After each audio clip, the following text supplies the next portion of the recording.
I'm Gretchen Murphy-Zug, and I'm interviewing Bruce Wall. So thank you for coming and doing this. So part of our whole project, like I said, was focusing on the 60s. And we saw a bit of a boiling over, in a sense, in around 68 and 69 within Carlisle, within dealing with between just race relations. And I was just curious if anything stuck out in your head from that time at Dickinson when you were there. In terms of race relations in particular, not that much. That may have been a product of the fact that I was really engaged on campus. I didn't spend a lot of time in the community. I was there from 66 until 1970 when I graduated. And so I was there during that period of time, and there was definitely a lot going on. But the campus was more focused on the anti-war movement. So more involving Vietnam and Yes. didn't they do a protest in 70, I think? They went out in front of the War College. Yes, the Great March on the War College, which was only about 2 weeks before I graduated. Oh, okay. And that was in response to the incident that happened at Kent State where 4 students were killed by the National Guard troops there in Ohio. And everything just kind of bubbled up from there in terms of that march. So, I think wasn't there a boycott of some merchants within Carlisle, I think? Or earlier than, a little bit before that, 69, I think? 68. Boycott by? I think it was by students, or I think it was young people. At least I saw a clip of an article about it, and something had happened, and it was in response to that. That's not something I really remember. Students were always doing something, so a lot of times it didn't have that much import in terms of a lot of the rest of the campus. I don't specifically remember a boycott that was certainly not student-wide. There may have been some factions of students who participated in something like that. But I don't really remember that being anything substantial. Yeah. So you mentioned the Vietnam protests. So that was pretty much the whole campus? You have to remember that Dickinson was as a campus, was very small, very insulated, as was Carlisle to some extent. So we used to joke a lot of times that whatever was happening in the world happened at Dickinson and in Carlisle 2 years later. So if something happened in 68, it didn't get to us until 1970. That wasn't totally true. But the point of that was that there was a group of very engaged students, protest-wise. Students for a Democratic Society called the SDS had a chapter at Dickinson. And there were a number of other students, but the people who really were heavily involved in that were probably no more than about 10% of the population, maybe 15%. Most of the rest of us were just bopping along. You have to remember at that time, Dickinson was a pretty conservative institution by college standards and very heavily involved in Greek life. Fraternities and sororities played a huge role at Dickinson in the 1960s and prior to that, much more so than at any time since then. So everybody kind of, when's the next party? When are we going to do that? Not that people weren't aware of things and engaged in things, but it didn't have the impact at Dickinson that it had at a lot of other places.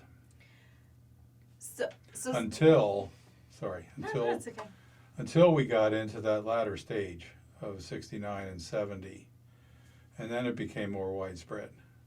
The protest, the War College protest of May of 1970 was the first time in my experience there that the vast majority of the campus participated in that event.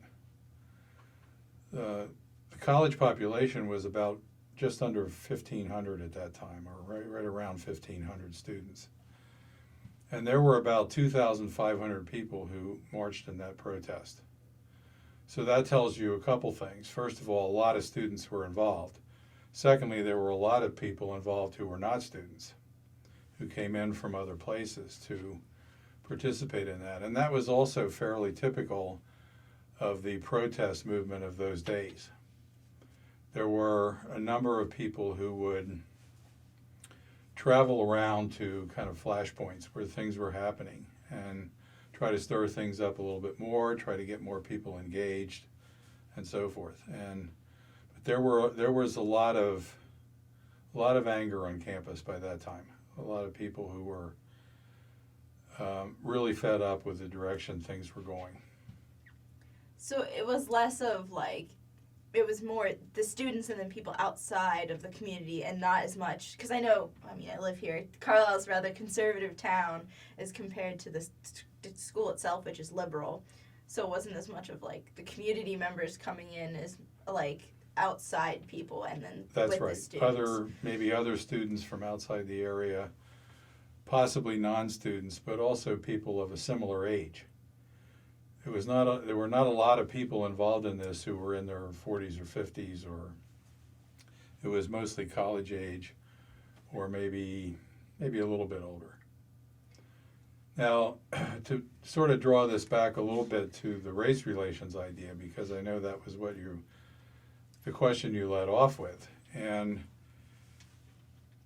part of the reason that there wasn't, from my perspective, there wasn't a lot of involvement of the campus in race relations per se, was that the protest movement had a lot more behind it at that time. But it was also because the college had virtually no minority students. At that time, the number of minority students could usually be counted in the teens somewhere out of 1,500. And the black population in Carlisle was relatively small also. Well, the whole town was relatively small. You don't have the perspective of it because of your age, but when I got here in the 1960s, this was really a small town. Everything outside of the Carlisle borough area was rural. It's all farmland. Whatever direction you went in, if you got about a mile outside of Carlisle, you were in the country, including toward Cumberland Valley and up Route 11 and everything, So it was a small town. It was pretty insulated from, not completely from things going on, but as I said, we used to joke that things happened a lot later here than they did other places. And that was partly because the town really didn't have the kind of population that lent itself to, early involvement in those kinds of things.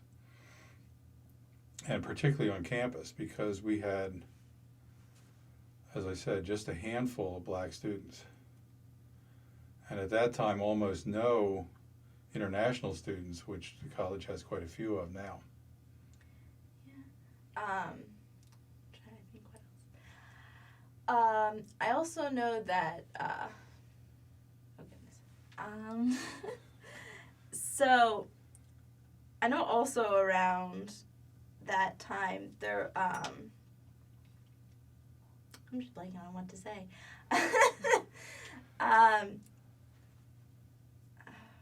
Okay.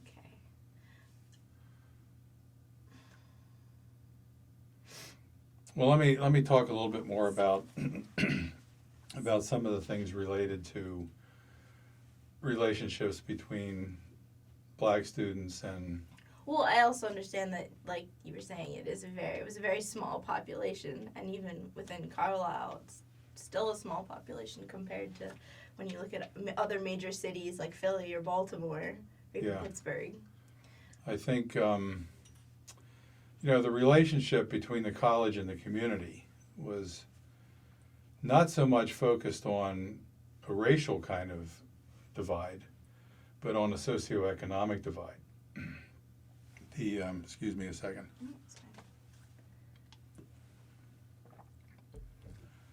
The college attracted primarily students from metropolitan areas on the East Coast.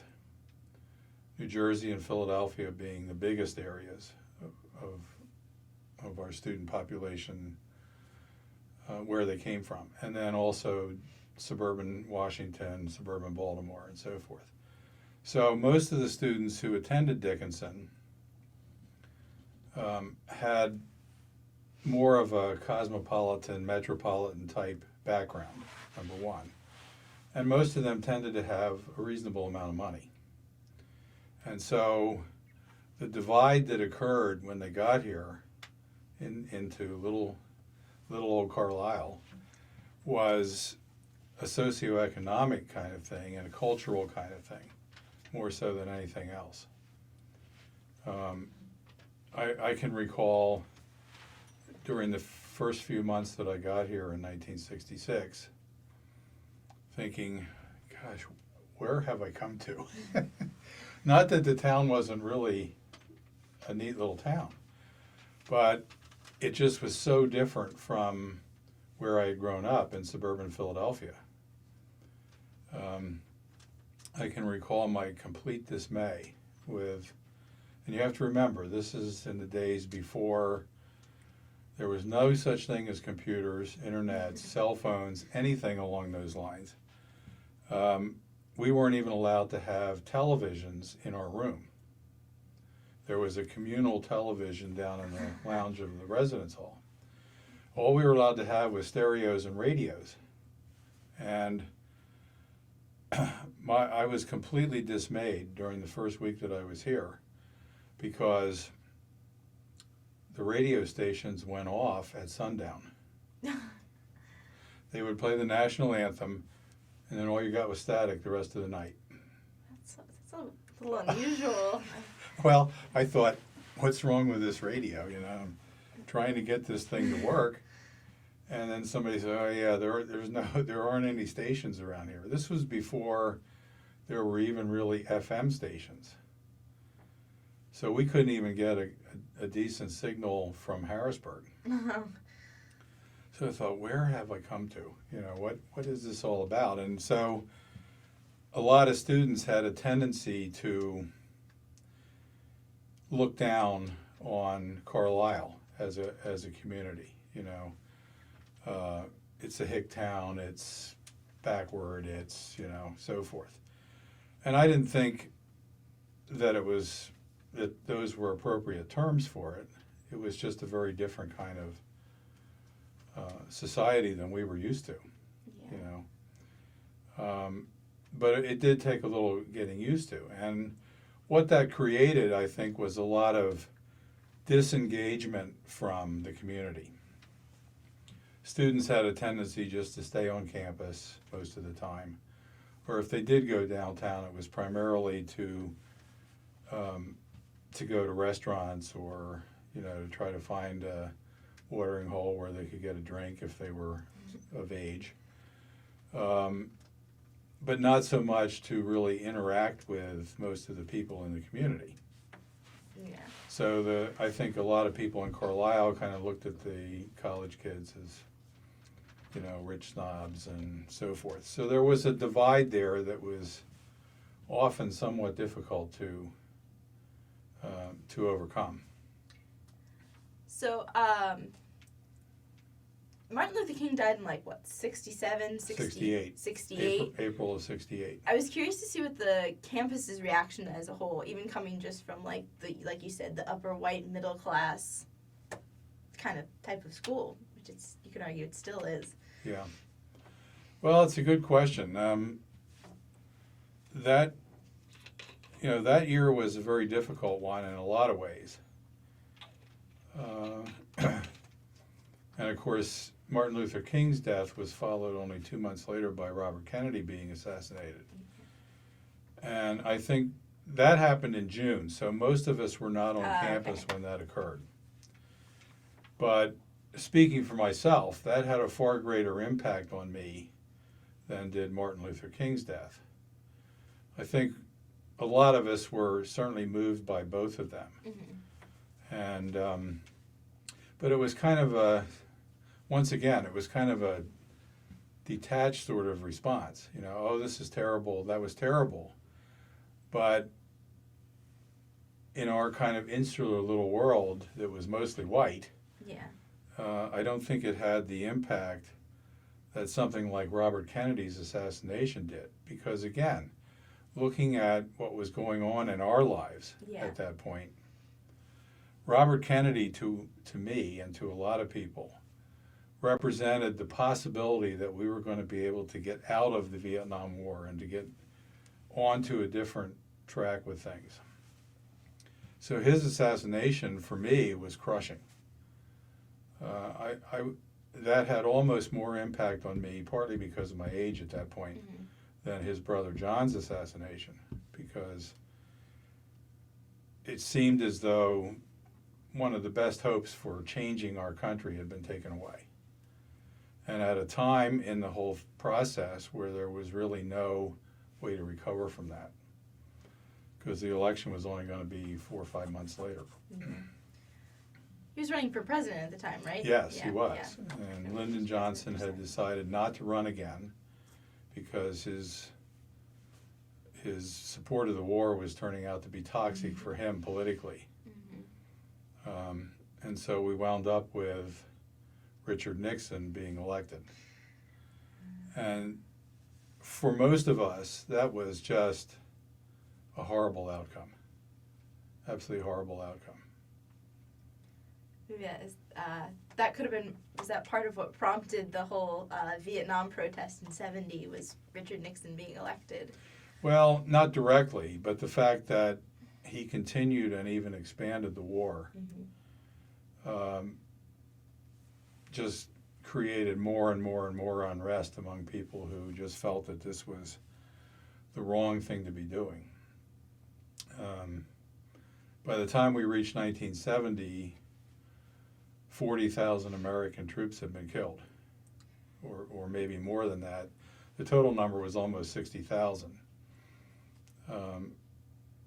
And most of that happened from 1968 on, as the war gradually became something that we got so involved in that nobody could figure out how to get out of it. That's always the So big question. the civil rights movement and the anti-war movement and all of that was kind of all wrapped up together in a lot of ways. Although some of the issues, of course, were separate. But certainly the civil rights movement was also an anti-war movement because of the vastly disproportionate number of blacks who were in the service compared to whites.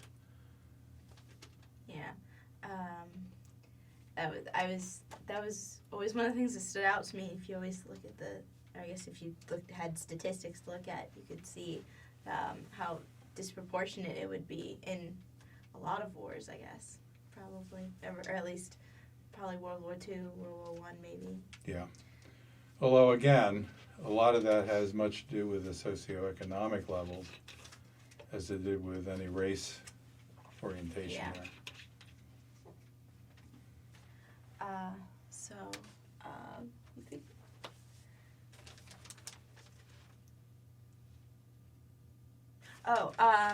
So I imagine, since there was this whole protest, there must have been a pretty big anti-war movement at Dickinson at that time. Do you want to talk a little bit about that? Well, it was interesting because, I had a very,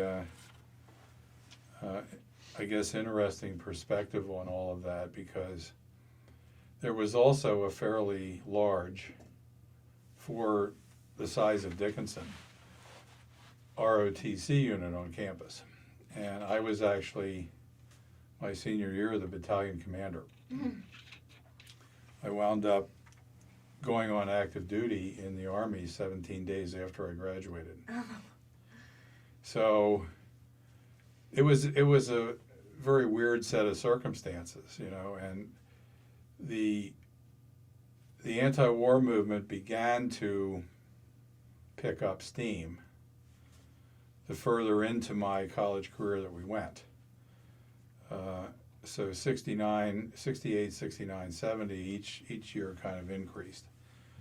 We got to the point where we stopped wearing our uniforms on campus.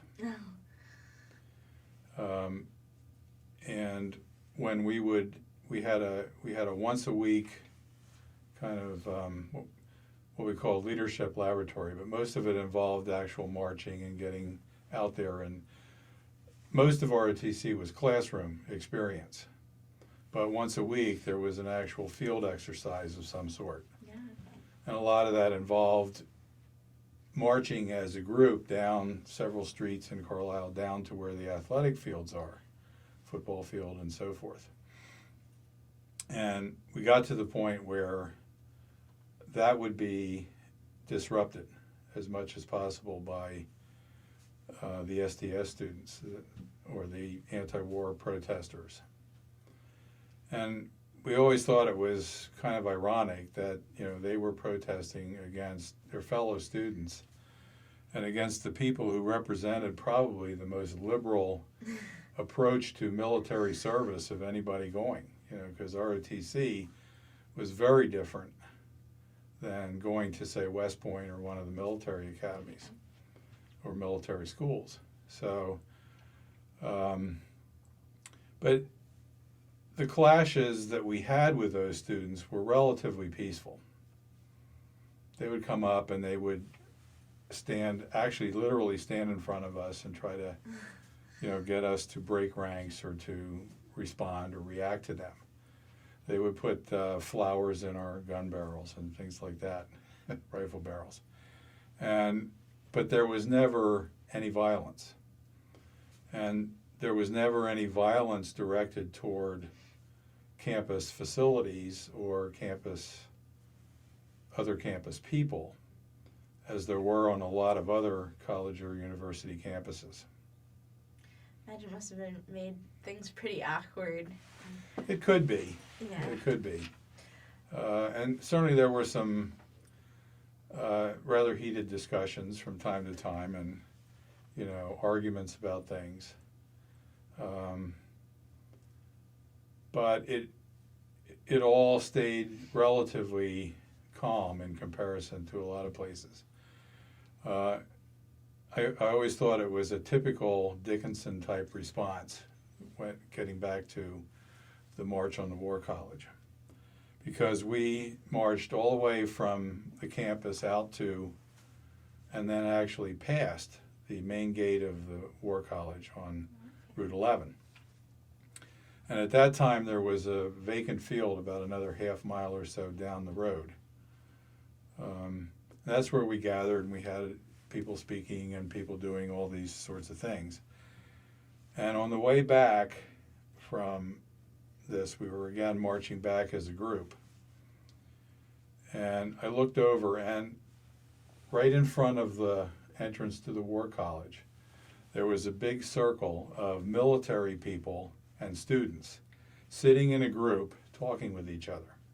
I thought, only at Dickinson would you have that. I mean, there was no tear gas, there was no shouting and screaming and throwing things, and, you know, groups of soldiers lined up ready to defend their territory and so forth. We weren't allowed to go on, and I'm sure we would have had a very different response had we tried to go on to the War College grounds.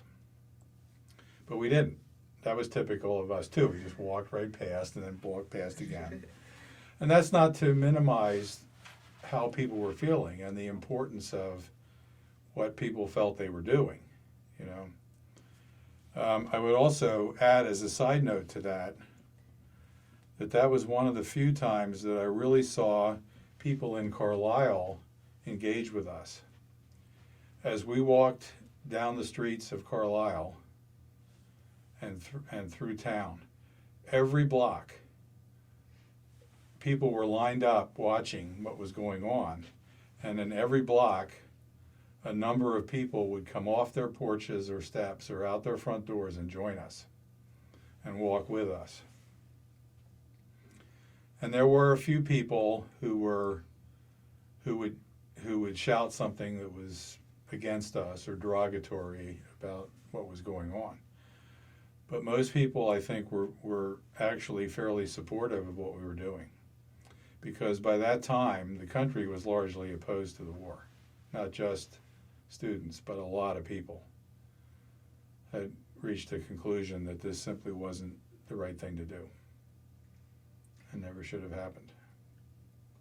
So you mentioned the Students for a Democratic Society, and they seem like they were a fairly radical group on campus, but I don't really know that much about them. Radical for Dickinson. SDS was a national organization. So there were chapters of Students for a Democratic Society on many college campuses or university campuses across the country. And in many cases, those groups were very violent. There were a number of instances where property was destroyed, buildings were firebombed. In a few instances, people were killed by the protesters and by the protest movement that they spawned. At Dickinson, it really was not a very violent group at all, as I pointed out. They were, first of all, there weren't that many of them, so there weren't the safety in numbers that probably a lot of groups enjoyed at other places. But it was also just kind of the nature of things. I mean, Dickinson was just not a place where a lot of excess was really tolerated or really happened. It seems like, going back to what you said about it being an insulated town, it seems like it was very peaceful compared to what was going on around it, Pittsburgh, Philly, Baltimore, Definitely. D.C. And again, there may have been some things happening in Carlisle that I wasn't aware of, but there was not the kind of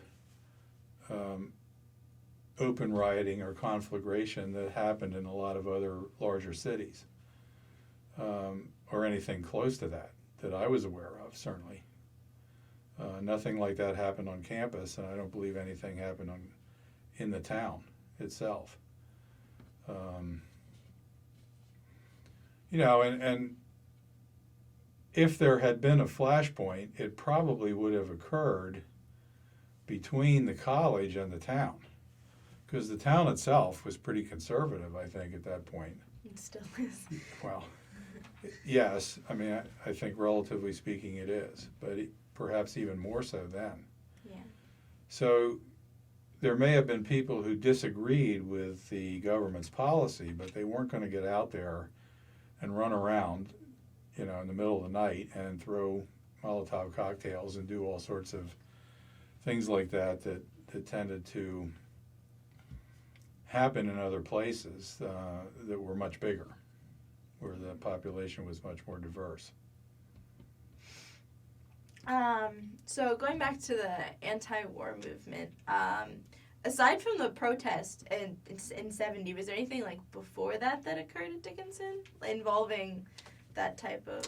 Yeah, I mean, it was building up a little bit. Yeah. Like I said, the ROTC kind of confrontations that occurred, that was happening as early as 1968, and which was actually relatively late compared to where things were happening elsewhere. But that's when things started to really kind of percolate a little bit.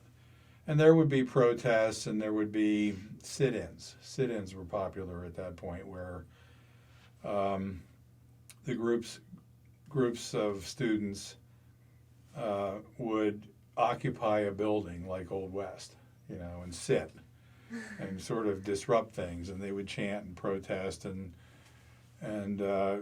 make a few speeches, and a lot of the faculty were involved in that as well. The faculty was was also fairly liberal at that point. And some of them would engage with the students and kind of get things going and stir it up a little bit, or join them as part of these kinds of protests. So there were things like that happening on campus fairly often during those 2 years. So the protests in '70, were the faculty a part of that? Yes.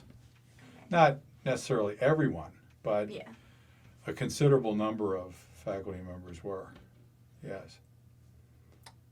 So they're kind of like behind the scenes. Well, sometimes they were out in front. The ones with tenure tended to be more out in front than the ones who didn't have tenure yet. As you can imagine, there was a certain amount of safety in knowing that you weren't going to lose your job unless you did something really bad. So in many cases, you would find some faculty members who were out there making some of the speeches and would use, in many cases, would use their classrooms, particularly those in social sciences, political science or history or, whatever, as a forum for discussing a lot of the things that were going on in the country. So, there was a lot of that all happening, but I don't want to create the impression that this was something that occurred like 24/7. There would be something like this, and then maybe a couple weeks would go by and there wasn't much of anything. It was just kids going to school, kids going to class, kids having parties, the kinds of things that were all fairly typical of college life, even at that point. So overall, not as much interaction within the community as there are some places. From my perspective, that I would say that's true.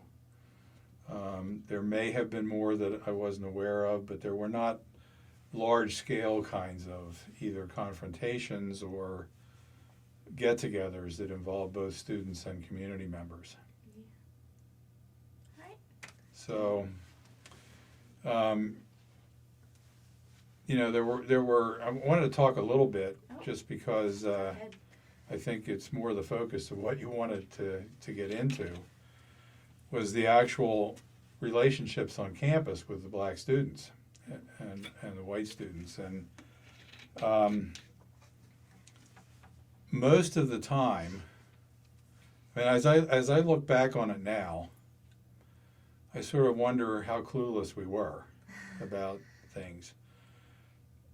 As I said, the number of black students on campus could be measured in the teens usually. We thought it was a big deal if we ever got to 20. And most of the time, I think the black students who were on campus had a similar socioeconomic background to the rest of us. They also came from suburban areas. So you didn't have anything that remotely resembled a confrontation between urban black America and white America, as you did in many other places. I think most of us felt like we got along really well with the black students who were there, but there wasn't a real awareness of the kinds of things that I'm sure they went through. The isolation they felt. Every once in a while, someone would express the frustration that they felt. Not totally acting out or anything, but just, you could see it. You could see it as you had a conversation with somebody, or a kind of a resignation on their face of like, once again, I've been marginalized, I've been ostracized socially. I mean, we would all, interact very nicely in the dining hall or in the classroom or in the residence hall. But when we socialized with other white students, mostly. There was, as I recall, no interracial dating. if there was, it was pretty much under the surface, you know. We did have the one major incident that occurred while I was a student that I was directly involved in was my fraternity's attempt to pledge a black student. This was my sophomore year, after I had joined the fraternity, become a member. And many of us wanted to, we really liked this guy. We wanted to pledge him. And many of the fraternities and sororities on campus had Southern origins. They were all chapters of national fraternities or sororities, every one of them. And a number of those fraternities, well, most of them actually, started in Virginia, in Mississippi, in Alabama, whatever, in the South. And when the National became aware that we were seriously intent upon pledging a black student, they actually sent a representative to meet with us. And in so many words, they didn't come right out and say it, but they basically implied, if you follow through with this, you will lose your charter. Okay. You will no longer be you no longer be affiliated with our national fraternity. And that created a very interesting and very, very destructive in some ways schism within the house. At that time, anyone who was an active member could cast a negative vote against someone that they were considering as a pledge for whatever reason they wanted to. And the person had to be accepted unanimously or they wouldn't make it. Okay. And so once this meeting had occurred, there were, needless to say, some follow-up discussions within the House. And it became apparent that the House was divided almost down the middle in terms of those students who would, if it came down to losing the charter, would not accept him as a member. And the rest of us who said, if you do not accept him as a member, we will deactivate. We will leave the fraternity. Okay. And it caused some real hardships within the group. There were some relationships that never healed over the next 2 years. The whole issue became moot for us because the young man who was the center of all the attention here, the black student, found out that this was happening and decided not to pursue membership in our house. And some of us were really very disappointed and very angry about that because we felt that, in effect, what had occurred was what some of these other guys wanted to have happen and what the National wanted to have happen. So we never faced an actual vote. We never faced the repercussions of what would have happened had everybody followed through on their positions, But because of some of the anger within the group that was expressed toward each other, the resentments and so forth, there were a lot of bad feelings that occurred that stayed there for a while. Do you know if he went on to try and... He went on and joined another house. Okay. Yes, he did. And there were, I couldn't give you statistics at this point, but probably 50% of the black students on campus joined one of the Greek organizations. Probably 50% or so didn't want anything to do with them. So for some pretty good reasons, I would say, but, you know. But what went on with the national coming in, that was obvious. That was fairly unusual for that to happen within. That was the only time in my 4 years there that we ever saw somebody. Well, not that we ever saw somebody from national, but that we ever had anybody come in and try to intercede in our workings as a group. They would always come up once a year, and we'd have a dinner, and everybody'd show the flag, and we'd do secret chants and all this sort of stuff. And it was an interesting time for those groups too, because my freshman year, almost 90% of the male students on campus belonged to a fraternity. Probably closer to 80, actually, between 80 and 90. By the time I left school and the year that followed that, it was less than 45%. And that was all due to the changing ideas that students had as they came in and as they were exposed to the anti-war movement and the civil rights movement and the other things that were happening nationally. For many of the students who came into Dickinson starting as freshmen in 1968, 69, 70, your mother maybe, you should ask her about this. They were no longer interested in a lot of this stuff that they considered to be just stupid, childish, Whereas for a lot of people, this was a very important part of their college experience. So you had a real divide there, and it's something that Dickinson struggled with for decades, is to get the Greek situation on campus, the Greek organization situation, to a point where everybody felt fairly comfortable about the way it all unfolded. My mom was actually in a sorority, and we, for a while, there was actually a frat house across from our house where we lived. That must have been thrilling. Something like that. So within the ROTC, was there any, it's probably a yes or no question, but were there any black students, just out of curiosity? Yes.